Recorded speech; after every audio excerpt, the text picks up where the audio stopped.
शांताकारं भुजंगशयनं पद्मनाभं सुरेशं विश्वाधारं गगनसदृशं मेघवर्णं शुभांगं लक्ष्मीकान्तं कमलनयनं योगी विध्यानगम्यं वंदे विष्णु भवभयहरं सर्वलोकैकनाथं। मंगलम भगवान विष्णु मंगलम गरुड़ध्वज मंगलम पुंडरीकाक्ष मंगलाय तनोहरि। ओम नमो भगवते वासुदेवाय। आज का दिन आप सभी के लिए मंगलमय हो। आज माघ महीने का छठा दिन है। आइए सुनते हैं माघ मास कथा का छठा अध्याय। श्री सुखदेव जी कहते हैं, परम ज्ञानी मैत्रेय मुनि हरिद्वार क्षेत्र में विराजमान थे। भगवत भक्ति से शुद्ध हृदय वाले विदुर जी उनके पास जा पहुंचे और उनके साधु स्वभाव से आप्यायित होकर उन्होंने पूछा। विदुर जी ने कहा, भगवान, संसार में सब लोग सुख के लिए कर्म करते हैं, परंतु उनसे न तो उन्हें सुख ही मिलता है और न उनका दुख ही दूर होता है, बल्कि उससे भी उनके दुख की वृद्धि ही होती है। अतः इस विषय में क्या करना उचित है, यह आप मुझे कृपा करके बतलाइए। जो लोग दुर्भाग्यवश भगवान श्री कृष्ण से विमुख, अधर्मपरायण और अत्यंत दुखी हैं, उन पर कृपा करने के लिए आप जैसे भाग्यशाली भगवत भक्त संसार में विचरा करते हैं। साधु शिरोमणि, आप मुझे उस शांतिप्रद साधन का उपदेश दीजिए जिसके अनुसार आराधना करने से भगवान अपने भक्तों के भक्ति पुत हृदय में आकर विराजमान हो जाते हैं और अपने स्वरूप का अपरोक्ष अनुभव कराने वाला सनातन ज्ञान प्रदान करते हैं। त्रिलोकी के नियंता और परम स्वतंत्र श्रीहरि अवतार लेकर जो जो लीलाएं करते हैं, जिस प्रकार अकर्ता होकर भी उन्होंने कल्प के आरंभ में इस सृष्टि की रचना की, जिस प्रकार इसे स्थापित कर वे जगत के जीवों की जीविका का विधान करते हैं, फिर जिस प्रकार इसे अपने हृदयाकाश में लीन कर वृत्ति शून्य हो योग माया का आश्रय लेकर शयन करते हैं, और जिस प्रकार वे योगेश्वरेश्वर प्रभु एक होने पर भी इस ब्रह्मांड में अंतर्यामी रूप से अनुप्रविष्ट होकर अनेकों रूपों में प्रकट होते हैं, वह सब रहस्य आप हमें समझाइए। ब्राह्मण, गौ और देवताओं के कल्याण के लिए जो अनेकों अवतार धारण करके लीला से ही नाना प्रकार के दिव्य कर्म करते हैं, वे भी हमें सुनाइए। यशस्वियों के मुकुटमणि श्रीहरि की लीला अमृत का पान करते करते हमारा मन तृप्त नहीं होता। हमें यह भी सुनाइए कि उन समस्त लोकपतियों के स्वामी श्रीहरि ने इन लोकों, लोकपालों और लोकालोक पर्वत से बाहर के भागों को, जिनमें इस सब प्रकार के प्राणियों के अधिकारानुसार भिन्न भिन्न भेद प्रतीत हो रहे हैं, किन तत्वों से रचा है। द्विजवर, उन विश्वकर्ता स्वयंभू श्री नारायण ने अपनी प्रजा के स्वभाव, कर्म, रूप और नामों के भेद की किस प्रकार रचना की है। भगवान, मैंने व्यास जी के मुख से उच्च नीच वर्ण के धर्म तो कई बार सुने हैं, किंतु अब श्री कृष्ण कथा अमृत के प्रवाह को छोड़कर अन्य स्वल्प सुखदायक धर्मों से मेरा चित्त उब गया है। उन तीर्थपाद श्रीहरि के गुणानुवाद से तृप्त हो भी कौन सकता है। उनका तो नारदादि महात्मा गण भी आप जैसे साधुओं के समाज में कीर्तन करते हैं, तथा जब ये मनुष्यों के कड़रंध्रों में प्रवेश करते हैं, तब उनके संसार चक्र में डालने वाली घर गृहस्थी की आसक्ति को काट डालते हैं। भगवान, आपके सखा मुनिवर कृष्ण द्वैपायन ने भी भगवान के गुणों का वर्णन करने की इच्छा से महाभारत रचा है। उसमें भी विषय सुखों का उल्लेख करते हुए मनुष्यों की बुद्धि को भगवान की कथाओं की ओर लगाने का ही प्रयत्न किया गया है। यह भागवत कथा की रुचि श्रद्धालु पुरुष के हृदय में जब बढ़ने लगती है, तब अन्य विषयों से उसे विरक्त कर देती है। वह भगवत चरणों के निरंतर चिंतन से आनंद मग्न हो जाता है और उस पुरुष के सभी दुखों का तत्काल अंत हो जाता है। मुझे तो उन सोचनियों के भी सोचनीय अज्ञानी पुरुषों के लिए निरंतर खेद रहता है, जो अपने पिछले पापों के कारण श्रीहरि की कथाओं से विमुख रहते हैं। हाय, काल भगवान उनके अमूल्य जीवन को काट रहे हैं और वे वाणी, देह और मन से व्यर्थ वाद विवाद, व्यर्थ चेष्टा और व्यर्थ चिंतन में लगे रहते हैं। मैत्रेय जी, आप दिनों पर कृपा करने वाले हैं, अतः भौरा जैसे फूलों में से रस निकाल लेता है, उसी प्रकार इन लौकिक कथाओं में से इनकी सारभूता परम कल्याणकारी पवित्र कीर्ति श्रीहरि की कथाएं छांटकर हमारे कल्याण के लिए सुनाइए। उन सर्वेश्वर ने संसार की उत्पत्ति, स्थिति और संहार करने के लिए अपनी माया शक्ति को स्वीकार कर रामकृष्ण आदि अवतारों के द्वारा जो अनेकों अलौकिक लीलाएं की है वे सब मुझे सुनाइए। श्री सुखदेव जी कहते हैं, जब विदुर जी ने जीवों के कल्याण के लिए इस प्रकार प्रश्न किया तब तो मुनि श्रेष्ठ भगवान मैत्रेय जी ने उनकी बहुत बड़ाई करते हुए यूं कहा। श्री मैत्रेय जी बोले, साधु स्वभाव विदुर जी, आपने सब जीवों पर अत्यंत अनुग्रह करके यह बड़ी अच्छी बात पूछी है। आपका चित्त तो सर्वदा श्री भगवान में ही लगा रहता है, तथापि इस संसार में भी आपका बहुत सुयश फैलेगा। आप श्री व्यास जी के औरस पुत्र हैं, इसलिए आपके लिए यह कोई बड़ी बात नहीं है कि आप अनन्य भाव से सर्वेश्वर श्री हरि के ही आश्रित हो गए हैं। आप प्रजा को दंड देने वाले भगवान यम ही हैं। मांडन्य ऋषि का शाप होने के कारण ही आपने श्री व्यास जी के वीर्य से उनके भाई विचित्र वीर्य की भोग पत्नी दासी के गर्भ से जन्म लिया था। आप सर्वदा ही श्री भगवान और उनके भक्तों को अत्यंत प्रिय हैं, इसलिए भगवान निजधाम पधारते समय मुझे आपको ज्ञानोपदेश करने की आज्ञा दे गए हैं।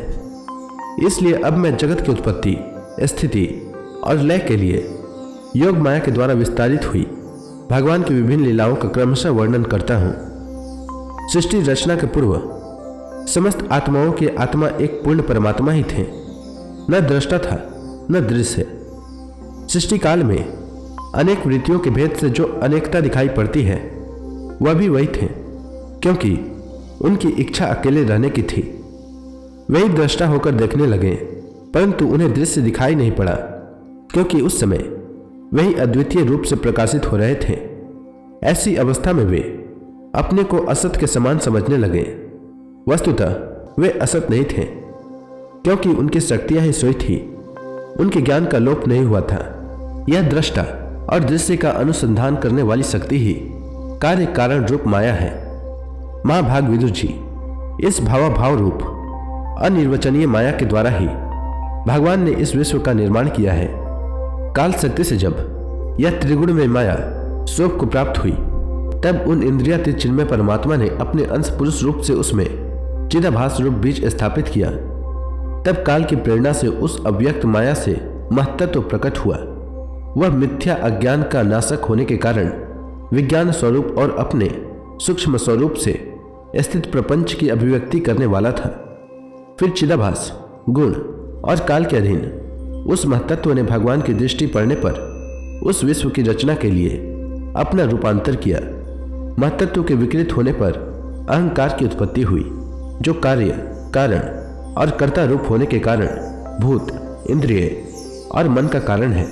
वह अहंकार सात्विक, राजस और तामस भेद से 3 प्रकार का है। अतः अहम तत्व में विकार होने पर वैकारिक अहंकार से मन और जिनसे विषयों का ज्ञान होता है वे इंद्रियों के अधिष्ठाता देवता हुए।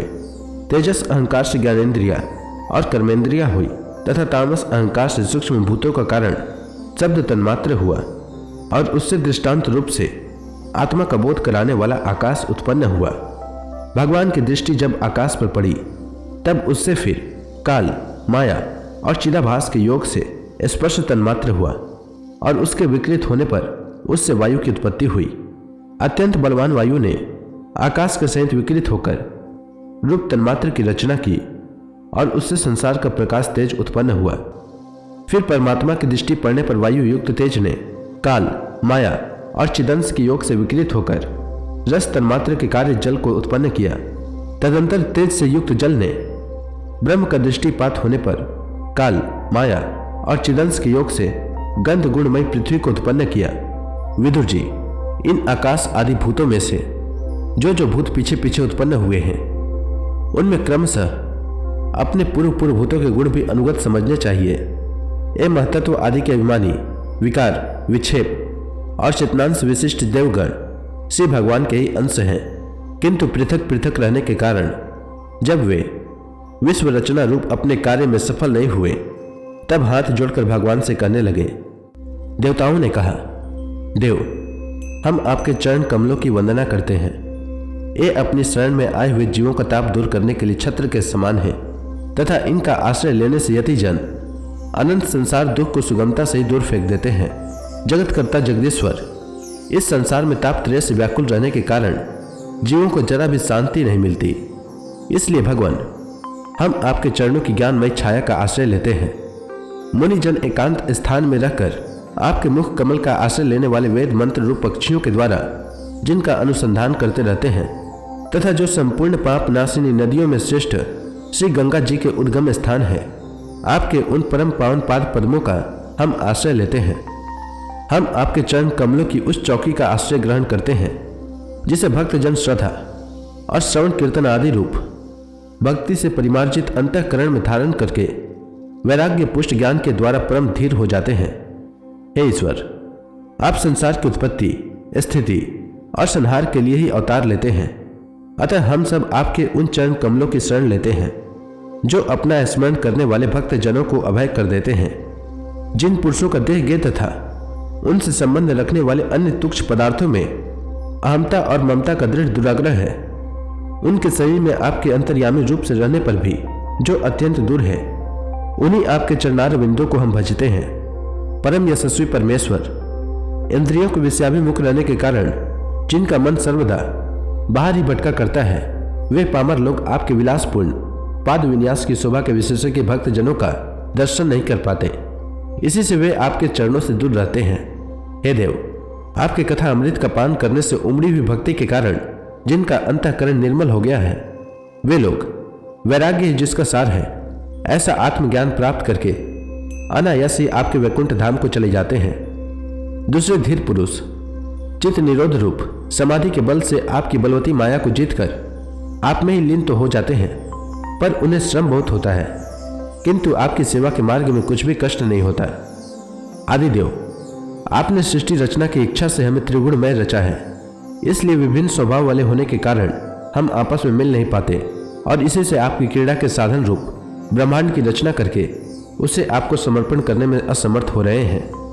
अतः जन्म रहित भगवान, जिससे हम ब्रह्मांड रचकर आपको सब प्रकार के भोग समय पर समर्पण कर सके और जहाँ स्थित होकर हम भी अपनी योग्यता के अनुसार अन्न ग्रहण कर सके तथा ये सब जीव भी सब प्रकार की विघ्न बाधाओं से दूर रहकर हम और आप दोनों को भोग समर्पण करते हुए अपना अपना अन्न भक्षण कर सके, ऐसा कोई उपाय कीजिए।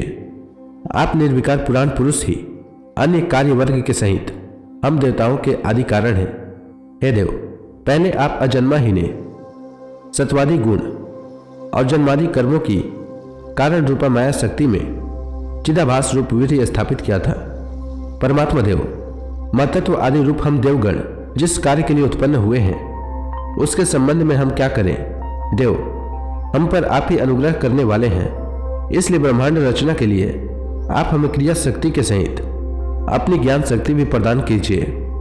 तो इसी के साथ यह अध्याय समाप्त हुआ। इसके आगे मैत्रेय जी ने क्या कहा वह मैं अगला अध्याय में सुनाऊंगा। तब तक के लिए भगवान हरि का नाम लेते रहें। तो प्रेम से बोलिए भगवान विष्णु की जय, श्री कृष्ण भगवान की जय, लक्ष्मी माता की जय, तुलसी माता की जय, समस्त देवी देवताओं की जय।